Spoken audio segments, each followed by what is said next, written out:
कोशिश करती हूँ तो मैं कुछ समझ ही नहीं पाती। शायद ये फोन की वजह से हो रहा है। पता नहीं क्यों टेक्स्ट पे तो मैं बहुत बात कर लेती हूँ, पर जब बारी फेस टू फेस बात करने की आती है तो कुछ कह ही नहीं पाती। हाय, मैं भी तुम लोग के साथ खेलूं?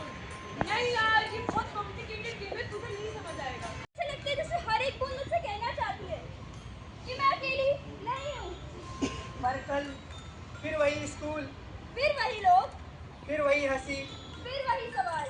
हाँ, मैं थोड़ा सा अलग हूँ। पर क्या अलग होना कोई गुनाह है? हाँ।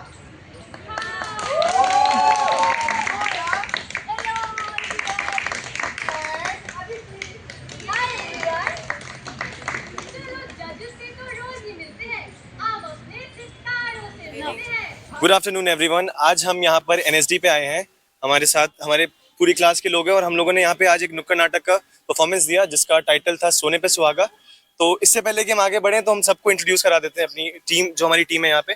तो ये है Anukriti and this is Megha, Nargis, Tejasvi, Atif, Anwar, Haziq, Nabeel, Mahvish, Maria, Suhani, Saman and then Jai, Simran, Ayma, Bushra, Laiba, Nazneen and Varsha और मैं सऊद।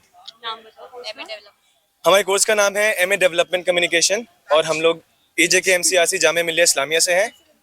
हम MA development communication batch of 2025-27 से हैं एंड नुक्कड़ नाटक करना हमारा एकेडमिक प्रोजेक्ट होता है।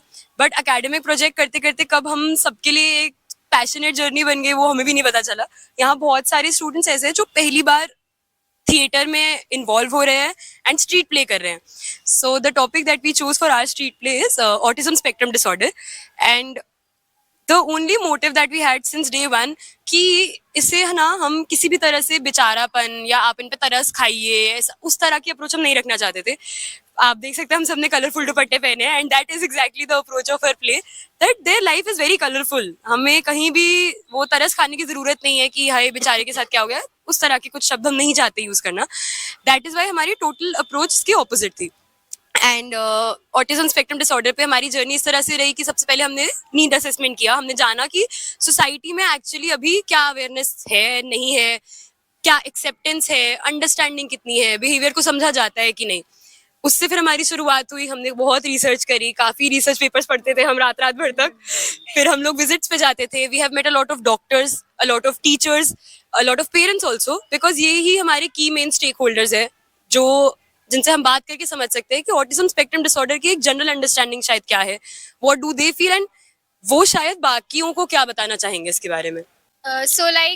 मेरा कैरेक्टर था ध्वनि का। So it is inspired from Benji Kumar.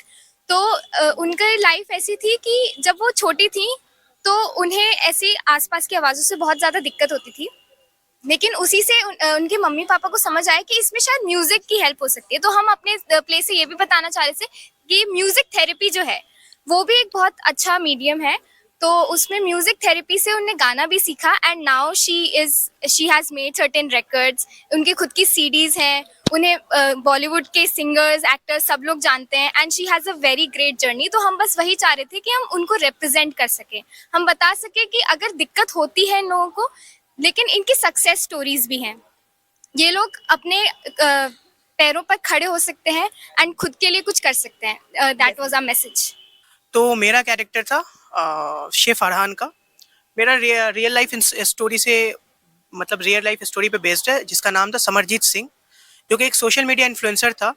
और उनकी लाइफ काफ़ी इंस्पायरिंग थी क्योंकि उनकी माँ ने उनको काफ़ी अच्छे से कैटर किया, अच्छे से उन्हें ट्रेनिंग दिया और आज वो एक सक्सेसफुल सोशल मीडिया इन्फ्लुएंसर हैं और साथ में वो एक बेकरी भी चलाते हैं और एक बहुत अच्छे बेकर भी हैं। तो उनसे इंस्पायर होके मैंने अपना कैरेक्टर बनाया था और कैसे उन्होंने अपना आज के टाइम पे वो पॉडकास्ट करते हैं और लोगों को एक तरह से मोटिवेट कर रहे हैं आज के टाइम पे कि ऑटिज़म को एक्सेप्ट करना ज़रूरी है और कैसे ऑटिज़म को से के साथ मतलब लोग नॉर्मल लाइफ भी जी सकते हैं। सो या दिस इज द मोटिव। तो ऑटिज्म के बारे में हम सबको पहले से ही पता था, लेकिन इस नुक्कड़ को बनाने के दौरान हमने जो रिसर्च की है, तो जो हमने नॉलेज गेन की, हम चाहते थे कि बाकी सब जो ये नुक्कड़ देखेंगे वो भी उतनी ही नॉलेज समझ पाए। तो इसीलिए हमने लगभग 20-25 मिनट का जो ये नुक्कड़ बनाया, इसके जरिए यही बताना चाहा है कि सिर्फ एक्सेप्ट नहीं करना है, उनको सपोर्ट भी करना है, उनका साथ भी देना है और मजाक नहीं उड़ाना है। तो हमने बहुत ही पॉजिटिव और कलरफुल नोट में ये बताया है। हम लोग ने फील्ड विजिट्स किए हैं। हमारे जामिया का ही एक occupation therapy centre, guidance centre है, बेसिकली चाइल्ड गाइडेंस सेंटर है, जहाँ पे जाके हमने बच्चों से बात की। तो रियल एग्जांपल्स के थ्रू हमने अपने प्ले में कैरेक्टर्स बनाए। और रिसर्च के टाइम पे हमने ऑटिस्टिक इंडिविजुअल से भी इंटरेक्ट किया था और उनको समझने की कोशिश की थी कि ताकि वो रियल जो ट्रेड्स हैं हम उसको अपने कैरेक्टर्स में ला पाएँ और रियलिटी दिखा पाएँ, ताकि ज़्यादा से ज़्यादा लोग इस चीज़ को समझें और ऑटिज्म को एक्सेप्ट करें। आपने बात की कि हम रियल कैरेक्टर्स से मिले हैं कि नहीं। हम अपनी जब प्राइमरी रिसर्च कर रहे थे, उसी टाइम पे जामिया का एक चाइल्ड गाइडेंस सेंटर है, वहाँ पे स्पेशल चिल्ड्रंस को पढ़ाया जाता है। आपको ऑटिज्म, ADHD, डाउन सिंड्रोम, कई सारे बच्चे थे वहाँ पे। तो हमने स्पेसिफिकली हर एक बच्चे को देखा, उनसे मिले, उनके शैडो टीचर्स से जाना। शैडो टीचर्स बेसिकली वो टीचर होते हैं जो हमारी मेन प्राइमरी टीचर से डिफरेंट होते हैं। वो पर बच्चे के अकॉर्डिंग होते हैं और बच्चों को सिंपल एक्टिविटी जैसे खाने में हेल्प करना, बेसिक एटिकेट की मे आई गो टू वॉशरूम, ये सब चीज़ें सिखाने में हेल्प करते हैं। तो हमने उनसे भी बात की कि एक बच्चे को क्या नीड चाहिए, क्या चीज़ें हम उन्हें दे सकते हैं और क्या ऐसी चीज़ें जिनसे बच्चे आगे बढ़ सकते हैं। बेसिकली हम अपने प्राइमरी रिसर्च के एंड में हमने ये सीखा कि जब आप खुद उस चीज़ को एक्सेप्ट करेंगे तो दुनिया एक्सेप्ट करेगी। और हेल्थ जो है वो हम सब जानते हैं कि बहुत नेग्लेक्ट टॉपिक रहता है। लोग इंफ्रास्ट्रक्चर, इकोनॉमी डेवलपमेंट पे फोकस करते हैं, but I think and we all think कि हेल्थ अगर अच्छी होगी तभी कोई देश आगे बढ़ेगा और भारत विकसित होगा।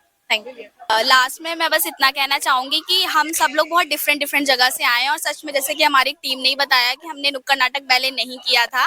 तो हम पहली बात तो हमारे लिए टॉपिक ही बहुत ज़्यादा कॉशियस था कि हम कैसे रिप्रेजेंट कर रहे हैं पर्सन विद ऑटिज्म को। इस वजह से हमारी जो प्राइमरी रिसर्च थी, सेंटर्स पे जाना, लोगों से बात करना, इतने सारे रिसर्च पेपर पढ़ना, और ये प्ले जो हम लोगों का है ये पूरे 3 महीने की प्रिपरेशन के बाद बना है। 3 महीने में फुल टाइम हमारी स्क्रिप्ट चल रही है, हम लोग रिहर्सल कर रहे हैं और ऐसा भी नहीं था कि सब कुछ एकदम से हो गया। तो आई थिंक हम सब ने, जितने भी 20 लोग हैं, उन लोगों ने बहुत अच्छे से किया है और यहाँ पर आने का सोचा नहीं था पहले। हमने सिर्फ यही सोचा था कि हम जामिया के आसपास स्कूलों में, सेंटर्स में वहाँ जाके करेंगे, बट हमें यहाँ प्लेटफॉर्म मिला और हमने इतने सारे लोगों से बात की।